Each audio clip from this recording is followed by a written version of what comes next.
আসসালামু আলাইকুম বন্ধুরা, আমি ফরহাদ হোসেন আছি আপনাদের সাথে। আপনাদের গুরুত্বপূর্ণ একটি মন্তব্য নিয়ে কিছু বেসিক আলোচনা করব। চলুন শুরু করা যাক।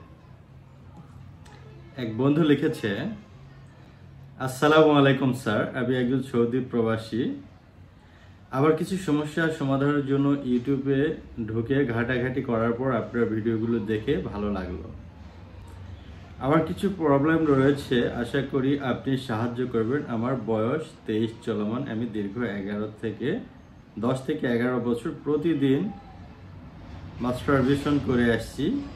আমার দীর্ঘ সময় বছরে লক্ষ্য করলাম যে আমার লিঙ্গ ছোট হয়ে যাচ্ছে এবং অল্পতেই বীর্য আউট হয়ে যাচ্ছে,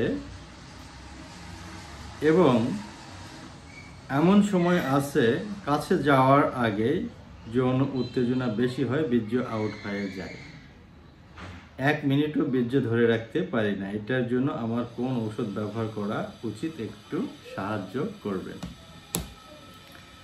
খুব গুরুত্বপূর্ণ একটি প্রশ্ন, এবং এরকম প্রশ্ন আপনাদের অনেকেরই থাকে।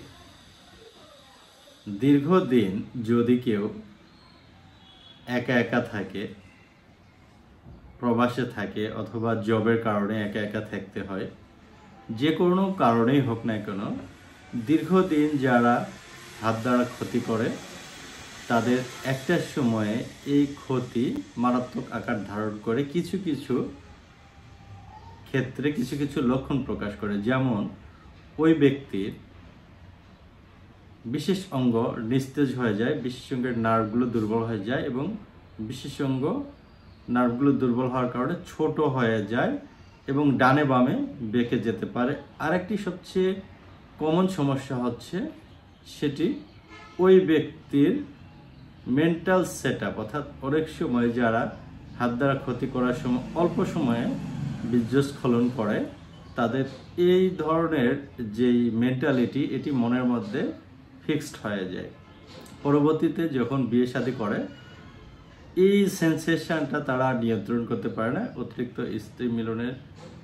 অতিরিক্ত এক্সাইটিংয়ের কারণে স্ত্রী মিলন করতে গেলে অল্পতে তাদের বীর্যপাত হয়ে যাচ্ছে, মনে হচ্ছে তার বীর্য বের করে নিচ্ছে, এরকম জনিদার ছেদন করতেই তাদের সমস্যা হয়, অল্পতে বীর্যপতন হয়। এই সমস্যা থেকে সমাধানের উপায় কি? অনেকের এই প্রশ্ন থাকে।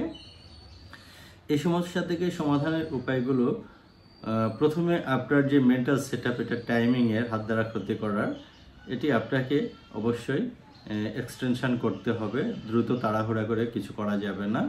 এরপরে আমি যেটি বলবো সেটি হচ্ছে, আপনার বর্তমান যে সমস্যাগুলো তৈরি হয়েছে, এটি একটা সময়ে হয়তো নিয়ন্ত্রণে আসবে, আকার সেটা ঠিক হয়ে যাবে। আপনাকে কিছু নিয়মকানুন মানতে হবে, আপনাকে শারীরিক ফিটনেস রাখতে হবে, এবং নিয়মিত ঘুমাইতে হবে, পরিমিত আহার করতে হবে। হোমিওপ্যাথিতে বেশ কিছু ঔষধ আছে, ফর এক্সাম্পল স্ট্রাফিসেগ্রিয়া আছে, অ্যাগনাসকাস্ট আছে। এই হোমিওপ্যাথিক রেমেডিগুলো লক্ষণ আপনি দেখতে পারেন, এগুলো খুবই কাজে। একজন হোমিওপ্যাথিক ডাক্তারের পরামর্শক্রমে আপনি যদি এই সমস্যাগুলোর ট্রিটমেন্ট করেন, অবশ্যই খুব অল্প সময়ের মধ্যে আপনার সমস্যা থেকে আপনি কামব্যাক করতে পারবেন। এবং এই সমস্যাটা আপনার অনেকেরই থাকে, এই জন্য আমি প্রাথমিক একটা ধারণা দেওয়ার চেষ্টা করলাম। আশা করি ব্যক্তিগত জীবনে এগুলো কাজে লাগবে। স্ট্রাফিসেগ্রিয়া এবং অ্যাগনাসকাস্টের অনেক আলোচনা আছে আমার চ্যানেলে এবং পেজে, দেখে নেবেন। ভালো থাকবেন। যদি হেল্পফুল হয় অবশ্যই ভিডিওটি শেয়ার করে দেবেন।